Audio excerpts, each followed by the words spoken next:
What is going on, guys? We got a beautiful sunny day here in Calgary, and I have a brand new 2024 King Ranch in the white two-tone we just finished doing up. So up front, we got all of that chrome gone. We did the brown, brought the brown up from the bumpers there, and then we have that pearl white in all the accents. Did a couple little inserts there.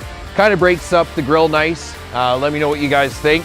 Coming around the side here, we did color match on the chrome side badges there.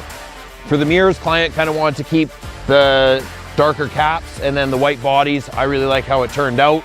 Vinyl wrap on all the window moldings here. Full paint protection. This whole truck, we did the full front end, rockers to mid door here, as well as full bed sides. This truck is actually gonna be turning into a welding rig. You know, you're going in and out of the truck. Never hurts to have that PPF on it. And then come on around the back here and we'll show you this. So this is the tailgate applique. So we did that with the brown and then the white. One of my personal favorite touches. So let me know what you guys think.